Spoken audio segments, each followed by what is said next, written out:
number 53 in the Matter of Talbot V versus Kingsboro Psychiatric Center. Counsel, hold on until your colleagues have an opportunity to clear out.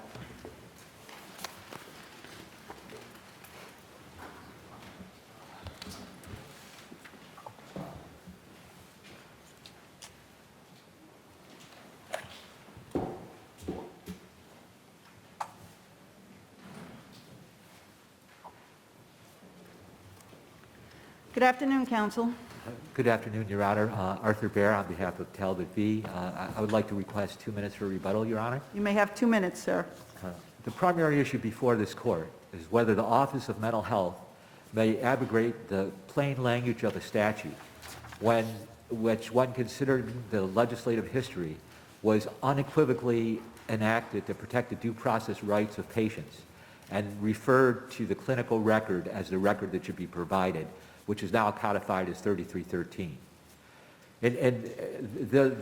So, counsel, let me interrupt you. Good afternoon. I'm on the screen. So is the accompanying data required under the statute? Is that what you mean, what's listed as the clinical record? That's correct, what we should correct. assume that means?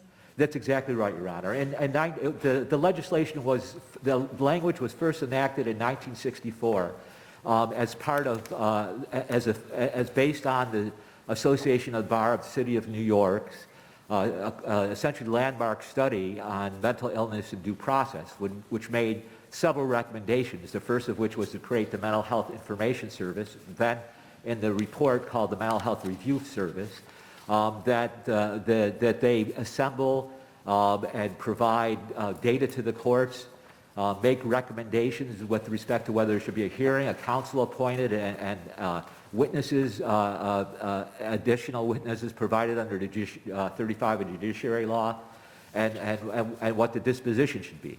So it was absolutely clear. The memorandum of the Administrative Board of the Judicial Conference at that time stated the following in support of the 1964 essentially seminal legislation. The committee, that is the Committee of the Association of the Bar for the Study of Commitment Procedures, also recommended that machinery be set up to ensure that in the event of judicial hearings, all pertinent data with respect to the patient's case can be presented to the court so that it can make informed judgment on the case.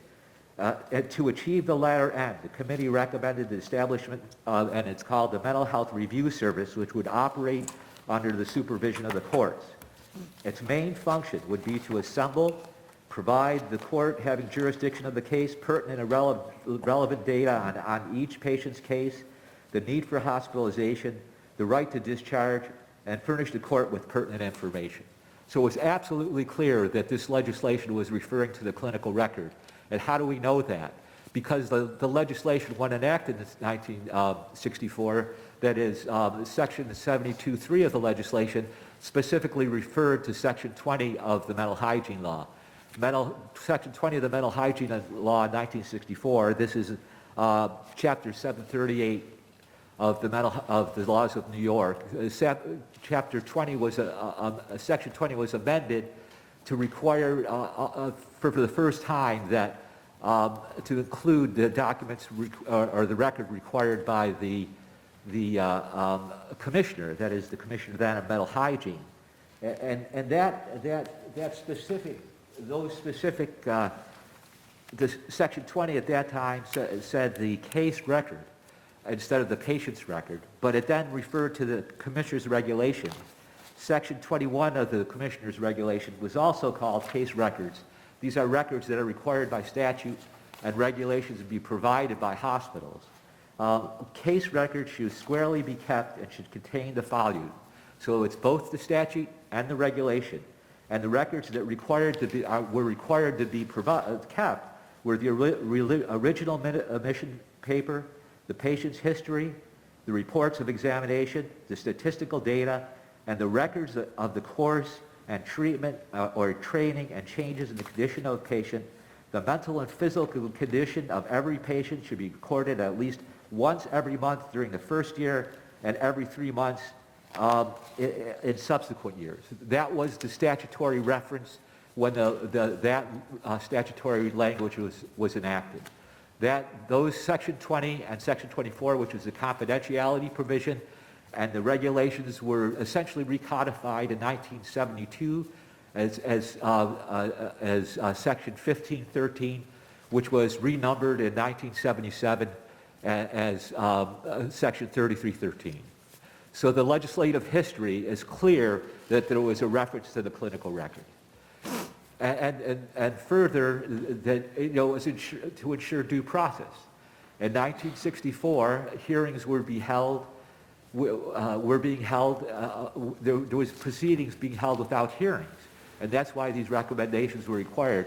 And there was no periodic retention hearings, so that people became forgotten and lost, and they stayed in the program. The Mental Hygiene Information Service, which became Mental Health Legal Service in 1985, didn't have unfettered access to records until 1977, 13 years subsequent to the passage of this language and the statute.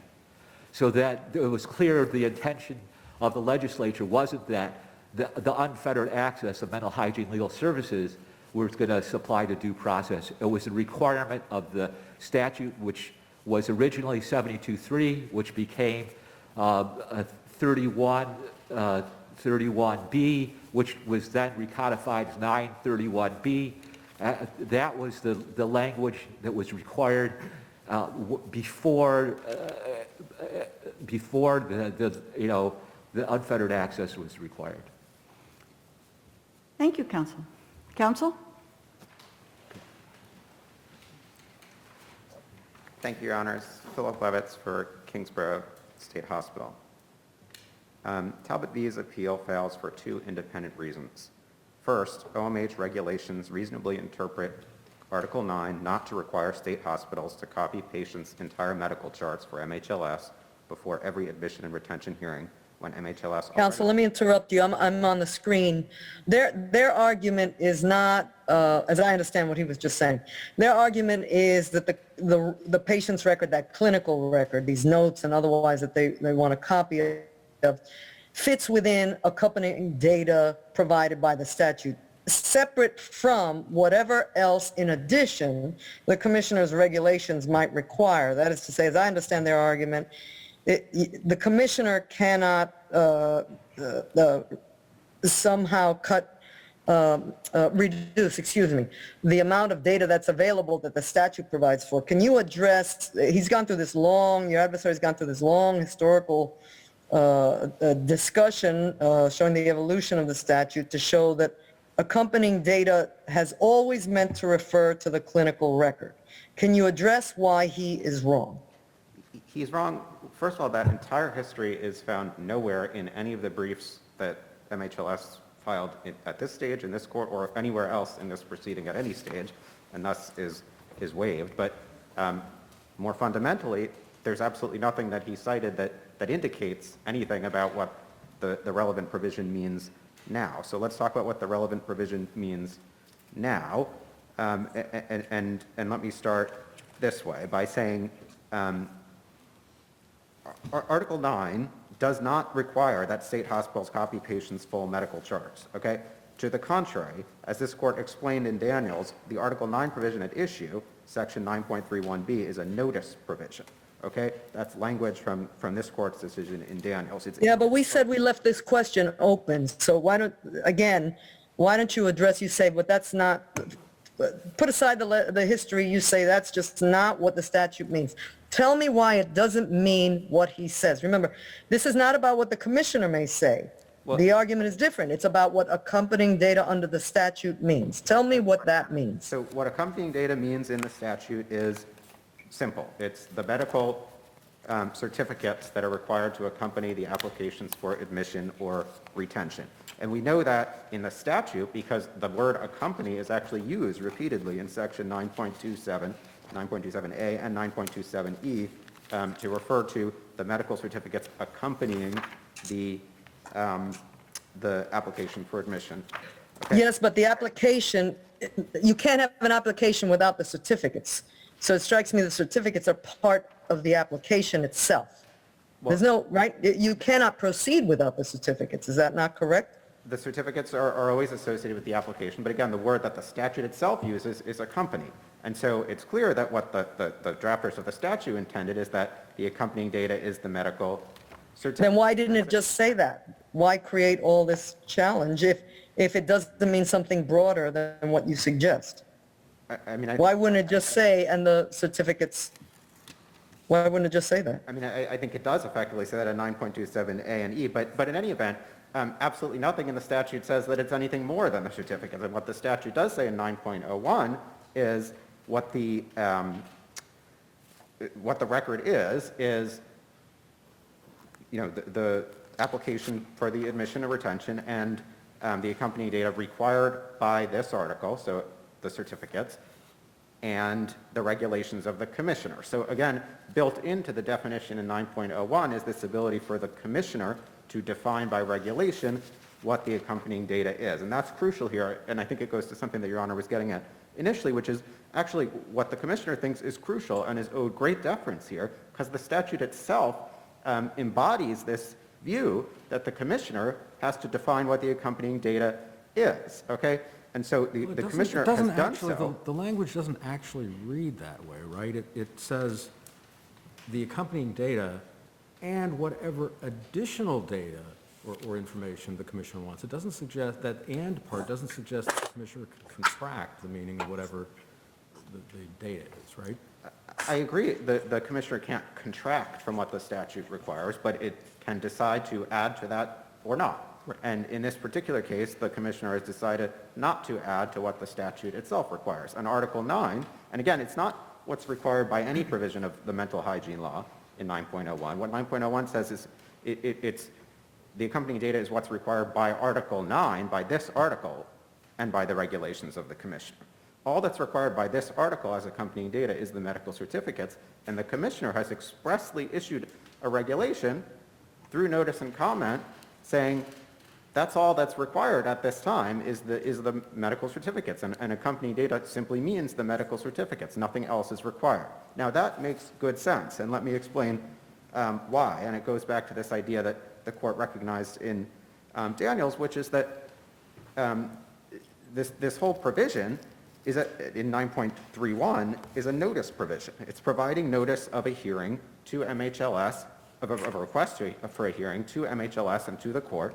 And so what's required to be provided is what's necessary to put them on notice of the hearing and the basis for the hospital's case for admission or retention. And what's required to do that is the application and the medical certificates that provide the basis for. So then, counsel, the reason MHLS has access, not the copies, but has access is another provision of the statute? That's your position, correct?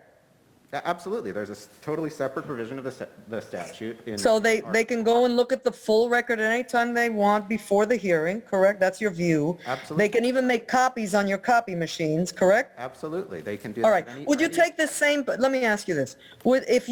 I understand part of the issue is that this is not digitized, right? Are you the only facility that doesn't have them digitized, or is this a common problem? It is an issue at multiple facilities. The OMH has basically been making great efforts in recent years and at great expense to transition the facilities across the state towards towards electronic medical records. That process is not yet complete. It's not complete at Kingsboro Hospital, and it's not complete at other hospitals. It's a process that's ongoing, but yes, Your Honor is correct that a lot of the burden here is associated with the fact that at Kingsboro, these records, these medical charts are physical documents, and they have to be physically copied. And as a result of that, it makes great sense for MHLS, which, as Your Honor rightly pointed out, has access at any and all times under the statute to these charts, to be able to go in, make a copy of any portion that is of interest. And do you let MHLS know in advance what you're going to rely on? To support the continued retention? I mean, that's the purpose of this notice provision, again, is you provide the application attaches the basis for the admission or the retention. For retention applications, there's a whole clinical summary from the examining clinician there at the hospital who explains this is the basis for retaining this person. But you will go beyond that. Is it incorrect? I thought that the whole record is brought to the hearing and often attempted to be admitted at the hearing. Is that not correct? That is often the case, and what's going on there is the clinical record, I'm sorry, the clinical chart is being used as evidence at the hearing, and any party can introduce the clinical chart or any portion of the clinical chart as evidence at the hearing. The hospital can do that, or MHLS can do that. So MHLS can go look at it before and make copies of any parts that it wants to introduce at the hearing and introduce them at the hearing, or the hospital's counsel can do that. True, but it's your burden, right? It's the hospital's burden? It's the hospital's burden to prove its case, absolutely. Yes, to That's why- prove the need for the retention. It's your Right, burden. and so the hospital will go in and present the evidence that it feels is necessary to offer that proof, and it does so. Let me also make sure I mention, Your Honors, that there's a totally independent basis that the appeal here fails, which we haven't talked about, which is that it's moot. There's no dispute here that Talbot V is no longer retained at a state facility. He was discharged to a nursing home some time ago, and the mootness exception simply doesn't apply here because this is not an issue that will evade review. And the reason for that is Talbot V himself demonstrates. Talbot V himself was in a state facility essentially continuously for about a decade. He could have raised this issue at any time in the course of his period of retention at any of the prior admission or retention hearings that he had. He didn't do that, and eventually this issue was mooted for him. But that's not true of any other, patient who can raise the same issue and have it addressed in a future case. So there are two independent reasons that the appeal here fails. And I see I'm out of time. Thank you, counsel. Thank you, Your Honors. Counsel, why don't we resolve this appeal on mootness grounds? Pardon, Your Honor? On mootness?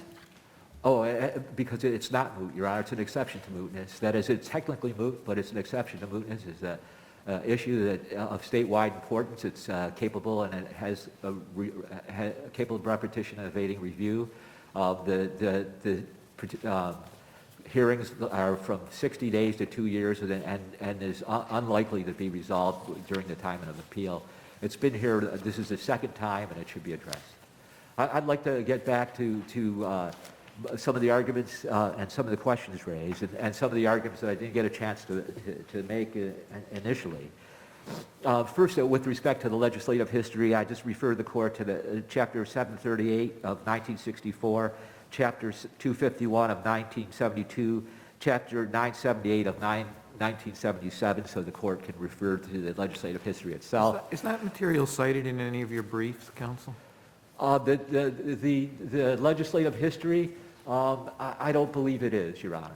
It's something I read when I prepared for it, understanding that there's no exact definition as it currently stands, but I wanted to look at it and see where the language came from, and I found it. And it's a proper exercise of this court to actually look at the legislative history.